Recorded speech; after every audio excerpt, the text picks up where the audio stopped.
Imagine getting that call as a parent, the one where you find out your child is missing. It's every parent's worst nightmare. And that's exactly what happened to Howard and Barbara Pepper. Their daughter Stephanie just vanished. She was only 29, a college professor, loved by everyone, it seemed.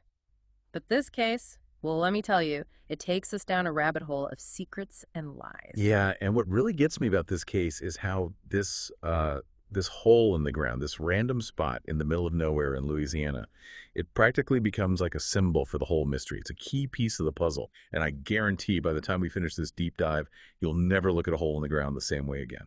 Okay, so to get into all this, we've got court transcripts and some really interesting podcast audio to dig into, a real deep dive, right? But before we get into the mystery, let's start by painting a picture of Stephanie's life before she disappeared. What kind of person was she? Well, based on what we've got, it's pretty clear Stephanie was one of those people who just lit up every room she walked into. I mean, accomplished, academic, talented singer, adored daughter. Her parents, they just doted on her, absolutely adored her. On the surface, it seemed like she had it all. But then when you start going through the court documents, you see these little cracks, especially in her marriage. Okay, so there's more to the story than meets the eye. What can you tell us about her husband, this David Sims? Yeah, David. He was an accountant, about 10 years older than Stephanie. Right. On paper, maybe it looked good, but their marriage was pretty rocky. We're talking separate finances. David seemed to control those pretty tightly. They were emotionally distant, slept in separate bedrooms even. They were practically living separate lives. It sounds like things were falling apart even before Stephanie vanished. So is that what happened? Did a failing marriage lead to her disappearance? Well, it's a huge part of the story because this is where a new character comes in. A guy named Wayne Gidri. He was a professional golfer, charming, charismatic, the whole 9 yards. Stephanie's friends said he swept her right off her feet. It was a whirlwind romance, and soon she separated from David. So she went straight from one relationship to another. Was it really a case of finding new love, or was something else going on? From what we can gather, it was pretty complicated for Stephanie. I mean, she was head over heels for Wayne, no doubt. But the whole affair, it was very hush-hush, a secret from pretty much everyone. And it seems like she was wrestling with a lot of guilt over betraying her husband, even if their marriage, was already crumbling. It sounds like she was torn. Not exactly a black and white situation. But did David have any idea what was going on? Was he completely in the dark? It seems like he wasn't totally oblivious. He found some clues, like a golf hat in Stephanie's car that definitely wasn't his. And he even overheard a man's voice on her phone. She tried to pass it off as a female friend, but I think he was starting to put the pieces together. Still, he seemed to have some hope for the marriage. He even helped Stephanie move into her own apartment. Wow, that's a lot of trust, given the circumstances.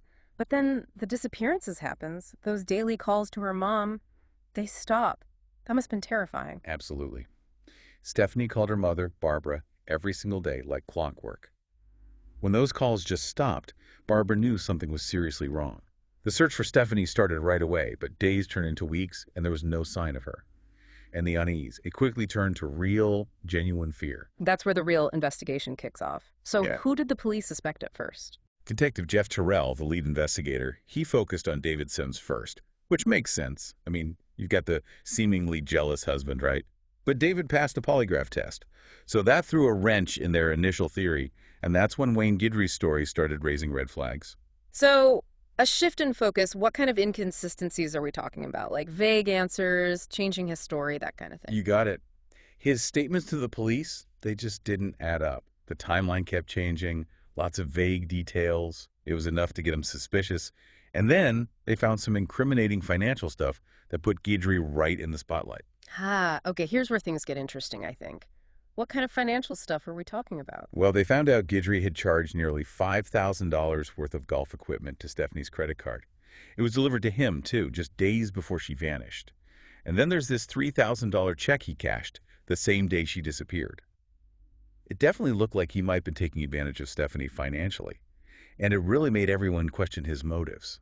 That's pretty damning, especially on top of the inconsistent statements he gave to the police. So did they bring Gidri in for questioning? Well, instead of facing the music, he skipped town and went straight to his friend Eric Duran in New Orleans. And according to Eric, Gidri was acting weirdly casual given that his lover had just vanished into thin air. Yeah, that's a huge red flag. It's like he was trying to just get away from it all. But how did that hole in the ground come into play? It seems like a random detail, but you said it was crucial to cracking the case open. This is where some good old-fashioned detective work and a little bit of luck come together. The investigators were pretty sure something bad had happened, so they started looking into this huge wilderness area called the Jackson-Bienville Wildlife Area. They knew Gidry liked to go there, and he'd taken Stephanie there before. And then they found out something really important from both Eric Duran and Gidry's own father. Gidry had this strange fascination with a very specific hole in the ground out there. Okay, that's pretty specific. So now you've got this potential suspect, some shady financial stuff going on, and a link to a remote location, a location that he was uh, weirdly fixated on. I think I see where this is You going. got it. Armed with a map that Gidry's father gave them, showing exactly where this hole in the ground was, the police and a bunch of volunteers went out to that wildlife area. It was a massive search. That wilderness is huge. But they had this gut feeling that the hole was the key to finding out what happened to Stephanie. All right, you've got me hooked. What did they find? At the bottom of that hole, hidden under some brush, they found Stephanie's body. Oh man, that's just awful. It's the news no parent ever wants to hear. It must have been just devastating for Stephanie's family to get that confirmation. So what happened next? Did the police go after Gidry right away? Yeah, they did. They arrested Gidry on a golf course. Actually, hundreds of miles away. He was still saying he didn't have anything to do with Stephanie vanishing, but the evidence was piling up. Okay, so they have the body, a suspect who isn't exactly giving a straight story, and all that shady financial activity. Sounds like an open and shut case, right? Not so fast. There's a bit of a twist. Remember all those inconsistencies in Gidry's story? Well, those were nothing compared to the fact that there was zero, absolutely no forensic evidence linking him to the crime scene or even to Stephanie. No DNA, fingerprints, nothing. Hold on, wait. No forensic evidence. That's a big problem for the prosecution. So how did they even try to build a case without that crucial piece? They had to get creative. They focused on Deidre's potential motives, arguing that he was basically using Stephanie to get a better life. They pointed to, his money problems, how quick he was to cash that $3,000 check, and even the fact that he admitted he was jealous of the life David had. So they're trying to paint a picture of him as someone who, what, uses people, Ah. exploits them to get ahead. Exactly. Someone who might be willing to go to extreme lengths to get what he wants, even if it meant hurting someone. And then they brought up those golf clubs he bought after Stephanie disappeared. Made it look like he was totally indifferent to what happened to her. Yeah, that fits with all that suspicious spending we talked about. But even with all that, without actually tying him to the crime scene, how do you convince a jury that he's the one who killed her? Well, this is where things get a little murky.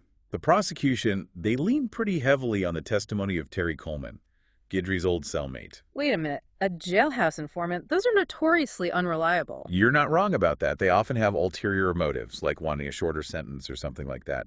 The defense, they really went after this. They brought up Coleman's history of mental health issues and tried to make him look untrustworthy. So, how did the prosecution fight back against that? Did they have anything to support Coleman's story?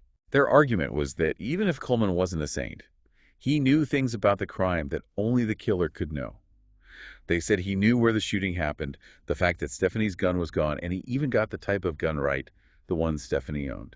Sounds like they were walking a fine line, trying to convince the jury that this information was credible enough for a conviction, even though it came from, well, a pretty shaky source.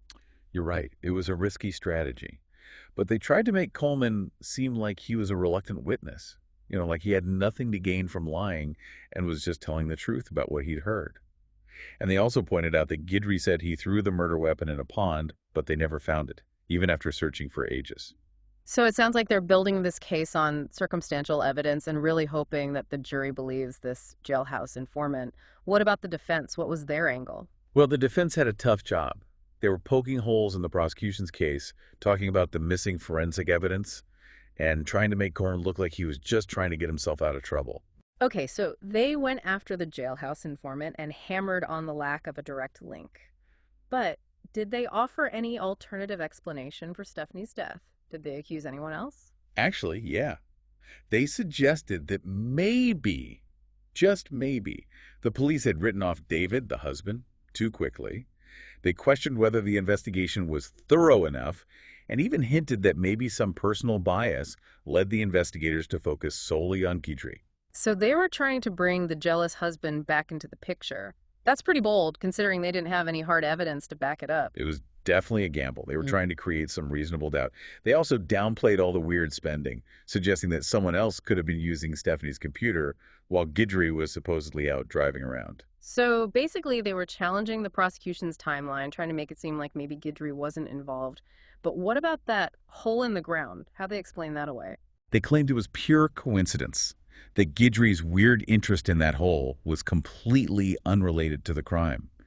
They even tried to cast doubt on whether Gidry had actually shown that specific hole to his friend Eric, like maybe his memory was fuzzy. Sounds like they were throwing a lot of ideas out there, hoping something would stick and create enough doubt to get the jury on their side. What was the mood like in the courtroom while everyone waited for the verdict? Oh man, you can cut the tension with a knife. Everyone was on edge, waiting to see what would happen. Stephanie's parents, they were there through the whole thing. You could just see the grief and the hope for justice on their faces. It must have been so hard for them, waiting for the jury to decide. It's hard to even imagine. So what happened? How long did the jury take? Did they buy into the defense's arguments? It was really quick, actually. The jury deliberated for just 2 hours and then came back with the verdict. 2 hours, huh? That's not a lot of time to consider everything they heard. It seems like they must have been pretty sure about their decision. So what was the verdict? Guilty. They found Wayne Gidry guilty of murder. Wow, so even without forensic evidence, even with relying on that jailhouse informant, they still managed to convince the jury. What was Gidry's reaction? He kept saying he was innocent all through the trial and even after they read the verdict. And he was so calm about it, too, Yeah. almost like he didn't understand how serious it was. It was, well, a bit strange to see, really. It's hard to imagine staying so calm when you're facing a life sentence. What about Stephanie's parents? How did they react? It was a tough kind of victory for them, I think. They finally got justice for Stephanie, but obviously it doesn't bring her back. They thanked the prosecution, and the jury said they felt like the right person was finally being held responsible. But you could just see their grief. It was still so raw. Yeah, I can't even imagine what that must feel like. So Gidry got life in prison, and I guess that's where the story ends, right? Case closed. Well, not quite. This is where those unanswered questions we were talking about really come back. Even though he was convicted, some things about this case just don't add up, like the lack of direct evidence.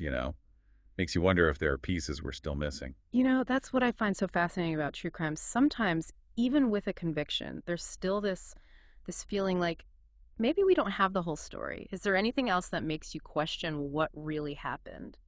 Well, the confession, for one, that jailhouse confession, it was key to getting the guilty verdict. But it all comes down to Terry Coleman, right? And he's got his own problems, and he definitely had reasons to lie.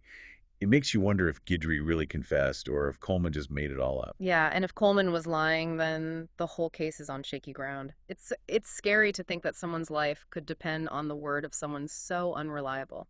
Anything else about this case that stands out to you? The motive always felt a bit, I don't know, underdeveloped to me. They focused on greed, this idea that he wanted to take over David's life. But it doesn't fully explain why he'd kill someone. I mean, sure, he was quick to spend the money and get those golf clubs after Stephanie disappeared, but that doesn't necessarily mean he was a murderer. It's like we're missing a piece of the puzzle. Was it really just about the money? Was there more to it than that? We may never really know. And what about Stephanie's gun? Did they ever find the one the prosecution said was used? Nope, never found it. Gidry said he threw it in a pond, but no matter how much they searched, it never turned up. Another mystery to add to the pile. So we have this conviction, but there's this nagging feeling that there's more to it. Lingering questions, unanswered questions, and a missing murder weapon. It really makes you wonder if justice was truly served or if there are things we'll just never know. It really shows you how complicated the justice system can be, doesn't it? We try to find the truth, hold people accountable, but sometimes the evidence isn't perfect, and the people involved aren't always reliable. You can get a guilty verdict, and there can still be that shadow of doubt. It's a good reminder that real life isn't like a movie, right? Things aren't always tied up neatly. There are often loose ends and questions that stick with you. And that's what makes deep dives like this so interesting, I think. They make you think critically, look at things from different angles, and understand that sometimes the truth is, well, it's hard to find. And they remind you that behind all the legal stuff, there are real people who've experienced loss and grief and are just looking for answers they may never get. It's a heavy thought. This deep dive into Stephanie Pepper Sims's case, it's been quite a ride. We've uncovered secrets, looked at these these messy relationships, and really wrestled with the questions of a case that doesn't have easy answers. If you're as hooked on this case as we are, there's a lot more information out there. Court records, articles, even that podcast we mentioned, it goes into even more detail about the investigation. Oh, yeah, go check it out. There's always something new to discover, another side of the story to consider, and probably even more questions to ponder. Thanks for joining us for this deep dive. We'll be back soon with another case that will, well, it'll definitely keep you on the edge of your seat.